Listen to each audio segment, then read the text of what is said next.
pertama menegaskan bahwa kami ini adalah gerakan moral rakyat Indonesia dari berbagai elemen dan komponen yang bercita-cita untuk misi suci yang mendorong dan menggerakkan kami bersatu.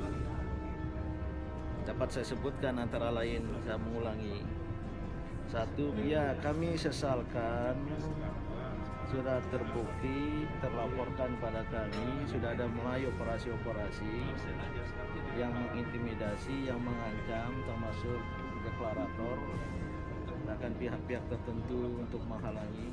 Jokowi cukup lihai memainkan politik yang penampilannya itu terlihat demokratis, tapi substansinya intinya otoriter. Kebebasan berpendapat dan juga berkumpul mulai dicurigai. Jokowi terbuai dengan puja-puji para pendukungnya, para psikofans, penjilat, penghancuran keadilan.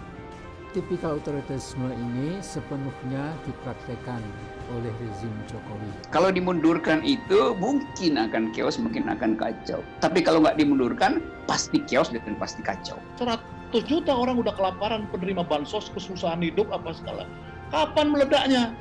Bisa besok, bisa lusa, bisa minggu depan, bisa bulan depan, tapi itu pasti nggak lama. Bukan kita nakut-nakuti, ini adalah rumus sosiologi. Mereka yang belajar ilmu sosial ngerti.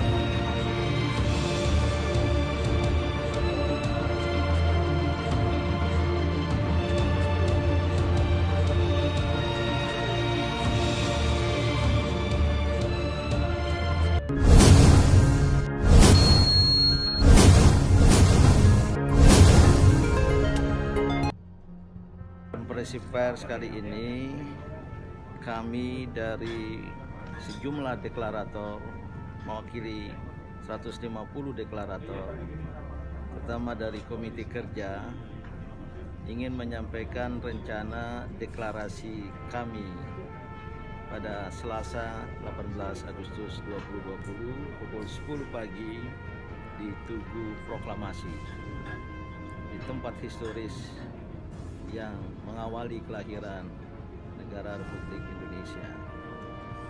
Yang kedua, kami juga tadi menyampaikan bahwa pada saat itu nanti akan ada maklumat menyelamatkan Indonesia sebagai semacam manifesto deklarasi dari kelahiran kami ini, dan terutama menegaskan bahwa kami ini adalah gerakan moral rakyat Indonesia dari berbagai elemen dan komponen yang bercita-cita untuk memperbaiki kehidupan kebangsaan, meluruskan kehidupan berbangsa dan bernegara, meluruskan kiblat negara untuk sesuai dengan cita-cita yang telah diletakkan oleh para pendiri bangsa ini.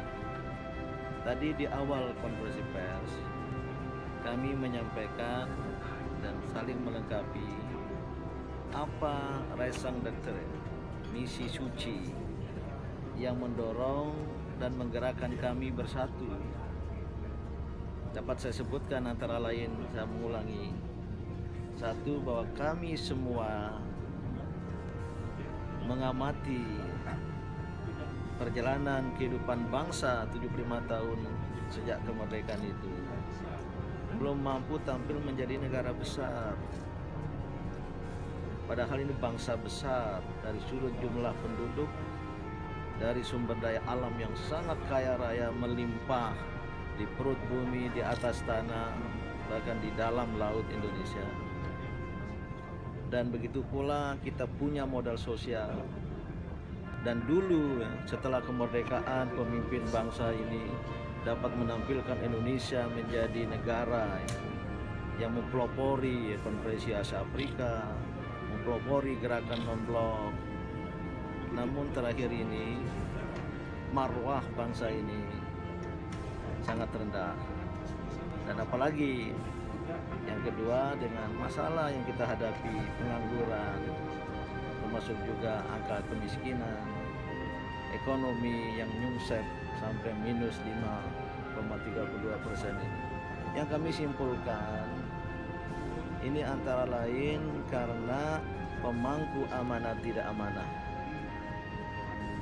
memangku amanat yang ada justru ingin menggunakan kekuasaan itu demi kekuasaan belaka, bahkan memamerkan kekuasaan untuk membunuh secara karakter lawan-lawan politik.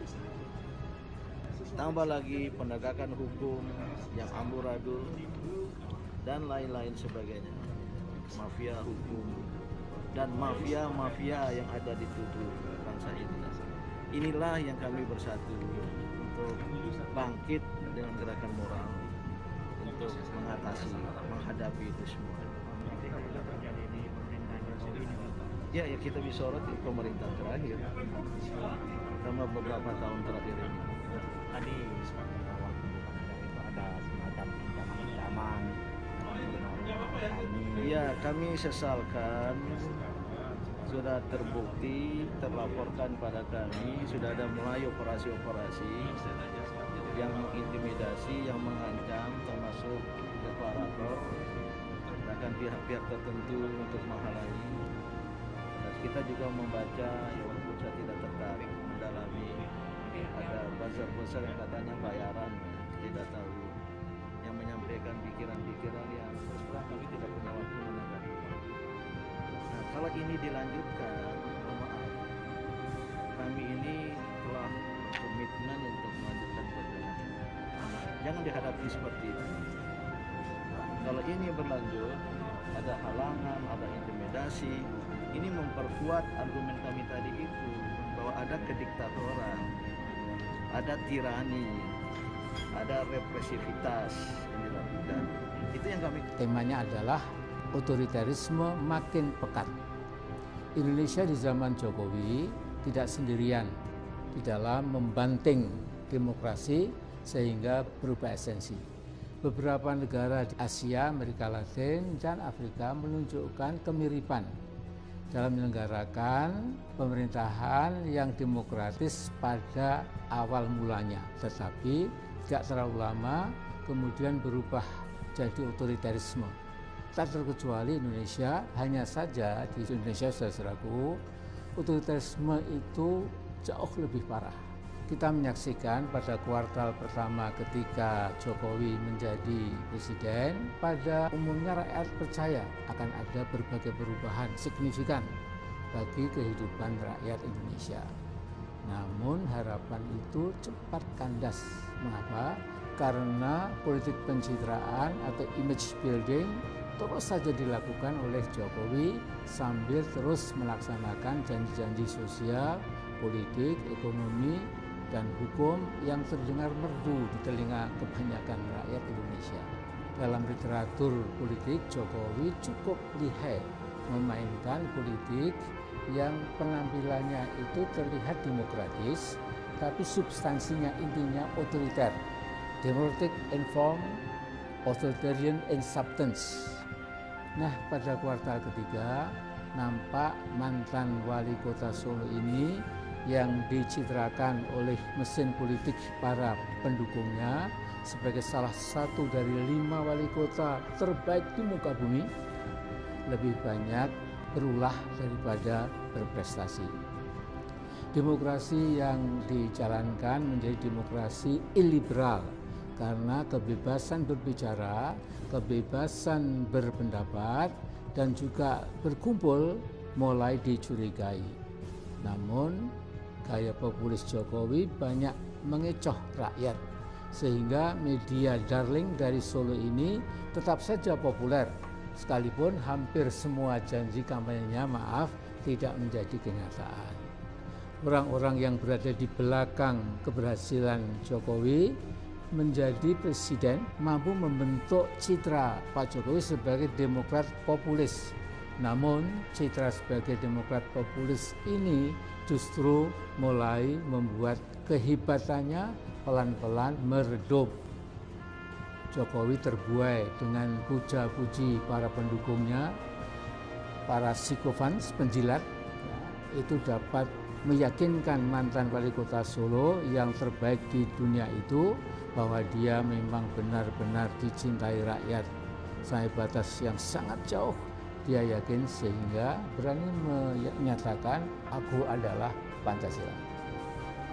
Saudaraku, keberhasilan untuk menopang persangkaannya yang keliru itu, Jokowi menemukan sejumlah penjilat yang memang diperlukan bila mana seseorang pemimpin sedang membangun otoritarisme.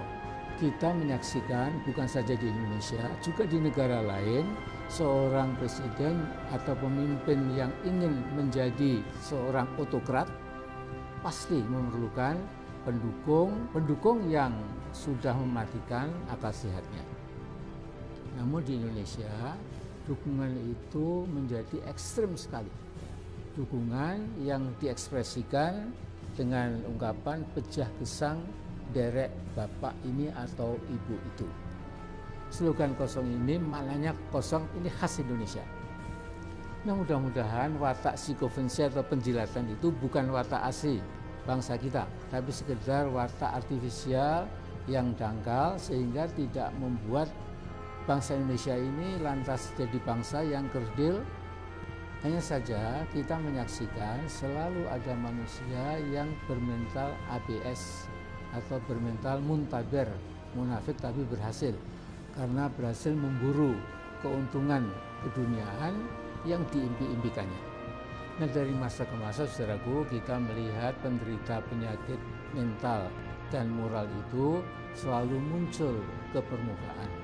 Mereka datang dari kalangan jurnalis, intelektual, kampus, birokrat, pebisnis, tapi juga oknum-oknum petinggi militer dan kepolisian, sebagian ulama yang bingung atau pura-pura bingung, dan penggiat LSM dan lain sebagainya. Malahan ada sebuah kampus besar dan ternama yang sebagian besar dosennya seperti kena sihir kekuasaan enteng-entengan rezim Jokowi. Hanya karena diberi jabatan komisaris di sebuah bank atau staf ahli sebuah BUMN atau sebuah kementerian atau jabatan sepele di sebuah instansi atau apapun, dengan serta-merta mereka mengalami kematian intelektual dan kehancuran integritas. Hal ini mengingatkan cerita abadi tatkala Fir'aun mau beradu kekuatan dengan Musa alaihissalam. Para petinggi sihir yang mengerumuni Fir'aun bertanya, apa kiranya yang akan kami peroleh bila kami berhasil memenangkan baginda Fir'aun? Jawab Fir'aun, pasti kalian akan mendapat posisi penting di sekitarku. Ini Al-A'raf 113. Saya baca aslinya ya. A'udzubillahi minasyaitonirrajim. Wa ja'as saharatu fir'auna qalu innalana ajran in kunna nahnul ghalibin qala na'am wa innakum laminal muqarrabin. Jadi mereka bertanya, nanti kita memperoleh kemenangan, Raja Fir'aun, apa yang kami akan peroleh? Maka Fir'aun mengatakan pasti akan jadi orang dekat sekelilingku. Dalam sistem otoriter, sang autokrat selalu mematikan checks and balances sebuah demokrasi. Lembaga legislatif dijadikan tukang stempel kemauan sang autokrat yang sudah jadi penguasa puncak eksekutif.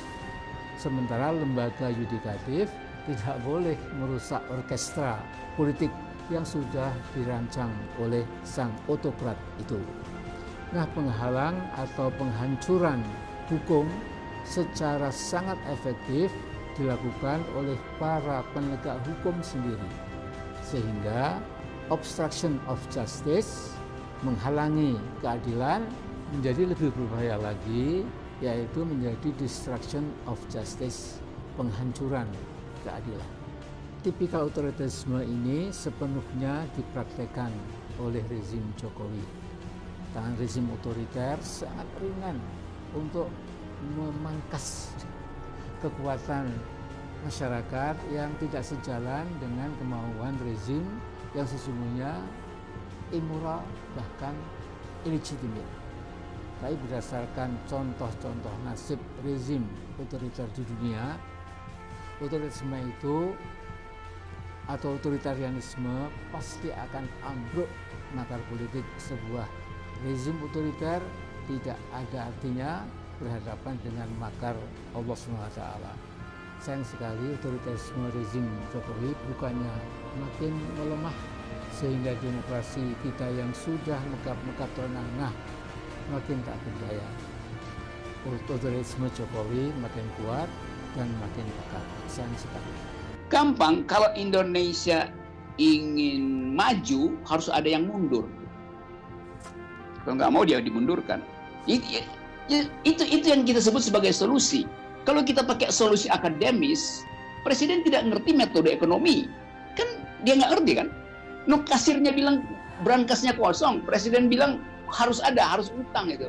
Tapi di kondisi seperti ini, saya nggak ngerti Kak Rocky mengapa Kak Rocky sama Kak Syaganda ini sama juga mundur begitu. Di tengah kondisi saat ini, apalagi kalau dimundurkan, bukankah akan semakin chaos, semakin kacau negara?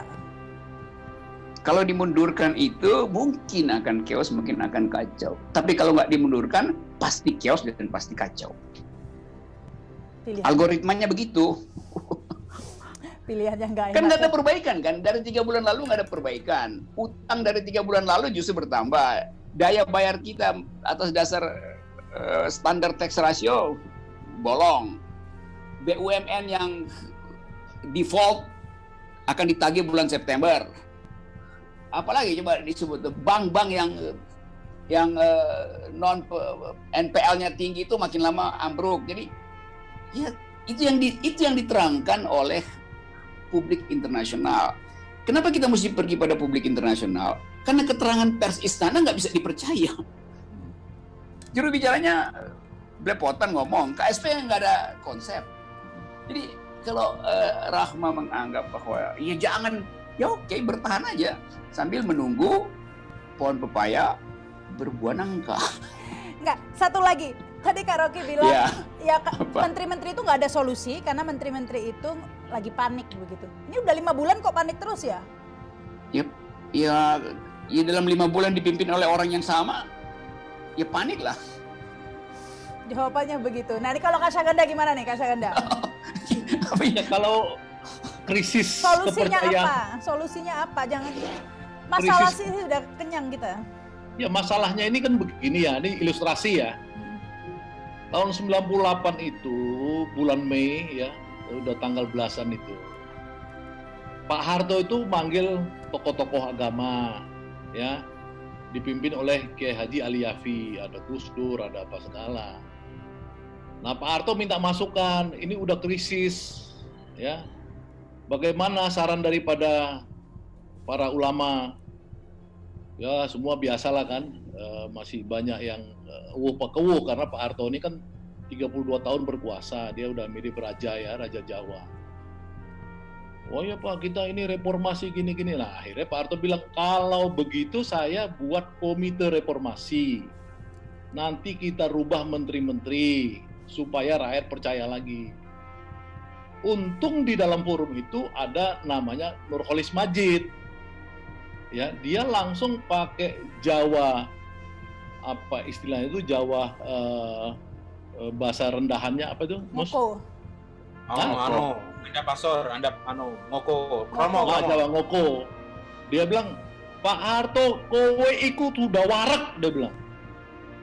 Reformasi itu artinya kamu mundur. Itu dibilang Nurholis Majid. Pak Harto yang dia selama ini merasa raja Jawa, bahasanya harus sopan santun, kena begitu sama Nurholis Majid, kaget. Ya wes, dia bilang aku mundur. Itu Pak Harto. Karena apa? Karena krisis itu memang mesti ada orang yang berani menyampaikan, Pak, Bapak itu sudah nggak dipercaya lagi. Kalau nggak ada orang baru, maka tidak ada visi baru, nggak ada harapan baru. Nah, ini situasinya itu pernah terjadi lagi di zaman Gus Dur, ya. Kemudian Gus Dur itu sebenarnya masih kuat, sama kayak Pak Harto. Tentaranya masih di bawah Gus Dur, tentaranya masih di bawah Pak Harto. Kalau disuruh serbu mati. Orang zaman Gus Dur itu kan yang bergerak kan Megawati, menggerakkan kalau nggak salah Ria Mijat ya. Waktu itu saya diundang juga ke rumahnya Ria Mijat, Ria Kudu oleh Miing dulu, pertemuan-pertemuan sebelum Gus Dur jatuh ya. Nah tapi Gus Dur juga punya sifat kenegarawan. Ketika dia lihat ini kalau saya bertahan akan ada tumpah darah, maka Gus Dur itu memilih mundur. Jadi begini, kalau mau maju mesti ada yang mundur, istilah Bung Rocky tadi, memang harus ada kesadaran. Kalau orang bicara cuman ini hak konstitusi aku kan masih baru, ini belum lagi selesai 2024, anakku belum jadi wali kota di Solo, mantuku belum jadi wali kota di Medan, wah macam-macam apa segala. Nah kalau pakai begitu pokoknya ya memang susah. Maka kita hanya bisa menunggu ya krisis kepercayaan kepada rejim ini ya, ketika orang-orang lapar itu sudah bangkit dari rumahnya itu akan menumpahkan kekecewaannya itu yang disebut social unrest itu ke jalan-jalan. Nah kalau ini yang terjadi, maka kita itu satu orang pun dari kita dalam bangsa ini tidak ada yang mampu mengendalikan situasi. Mau tentara, mau polisi, mau apa nggak bisa. Kalau orang marah, ini kan kira-kira 100 juta ini sekarang yang kelaparan. Walaupun BPS bilang sekian-sekian, kementerian itu. Kalau hitungan saya udah 100 juta. Ngitungnya bagaimana? Ngitungnya paling gampang aja. Di Jakarta ini penerima bansos hampir 5 juta orang. Artinya hampir setengah penduduk Jakarta. Rata-rata di Indonesia aja. Itu ukuran Jakarta ambil. 100 juta orang udah kelaparan, penerima bansos, kesusahan hidup, apa segala. Kapan meledaknya? Bisa besok, bisa lusa, bisa minggu depan, bisa bulan depan, tapi itu pasti nggak lama. Jangan didoain dong Kak Syahganda, nanti kan ya banyak korban. Nah, makanya maksud saya itu, kalau ini orang seperti Gus Dur, ya maka dia itu legowo bahasa Jawanya. Saya bukan Jawa, tapi saya ngerti legowo, ya kan. Nah itulah terserah. Jadi pilihannya cuma itu. Baik. Ya kalau misalkan sadar silahkan, nggak sadar ya tetap aja mencapai titik nol. Apa ada tanda-tanda yang disebut Rocky tadi, bahwa udah menteri-menteri udah saling berantem sekarang. Kenapa? Karena disuruh kerja tapi nggak ada sinkronnya. Udah pada bingung. Begini ya, kalau kita sebut rakyat artinya konsumen di dalam soal ekonomi. Karena cuma itu dalilnya. Siapa mereka? Terutama yang mengalami krisis di latar yang paling rendah, UMKM. 2 hari lalu, Asian Development Bank merilis surveinya bahwa 50% dari UMKM Indonesia itu, 50%, 48,sekian% maksudnya, 48,sekian% bangkrut, artinya tutup. Berapa banyak itu? 50%, 48% dari 60 juta, artinya ada 30 juta UMKM yang bangkrut. Bayangkan 30 juta. Kalau satu UMKM itu mempekerjakan yang paling mikro aja 3 orang, itu artinya ada 100 juta yang bangkrut, yang nggak punya penghasilan lagi, ditutup itu. Yang sisanya kemana? Yang sisanya 30% mengalami kesulitan pemasaran karena daya beli turun. Yang 20% sisa, yang 20% nggak bisa berproduksi karena bahan bakunya terganggu oleh supply chain dunia yang terhambat. Jadi praktis UMKM itu udah lenyap sebetulnya tuh. Nah itu melibatkan 60 juta manusia Indonesia yang bekerja di bidang itu. Dikalikan 3 udah 180 juta. Kalau satu UMKM itu menghidupkan 3 manusia. Jadi ada 180 juta manusia Indonesia yang menunggu harapan dari istana. Mereka ini yang disebut the silent majority, yang tidak mungkin mengucapkan pikirannya karena nggak mampu untuk masuk di dalam komunikasi politik yang canggih. Karena hidupnya memang di latar bawah. Tapi mereka lah yang kita dengar suaranya setiap hari mengeluh. Emak-emak yang merasa bahwa dompetnya nggak ada yang tersisa buat jajan anaknya yang di PAUD. Itu nggak bisa dibaca oleh pers, apalagi dibaca oleh presiden. Bahwa ada anak sekolah yang bunuh diri karena nggak bisa beli pulsa, HP-nya habis itu. Itu mereka, semua itu yang disebut rakyat Indonesia. Mereka itu diam aja, kecuali kemudian terjadi precipitating factor, yaitu gejolak kecil di istana. 2 menteri mengatakan kami mundur. Yang tadi itu, yang silent majority itu akan dipimpin oleh tokoh oposisi yang mungkin basisnya politik, mungkin basisnya agama. Jadi itu yang disebut rumus-rumus sosiologi sedang bekerja, dan itu di luar kemampuan nalar dari sang pemimpin, karena dia nggak ngerti apa yang terjadi tuh. Ini keadaannya begitu tuh. Jadi sekali lagi poin saya adalah manusia Indonesia, rakyat Indonesia itu sangat nerimo keadaan. Tetapi ekstrim lain dari masyarakat Indonesia selain nerimo adalah ngamuk.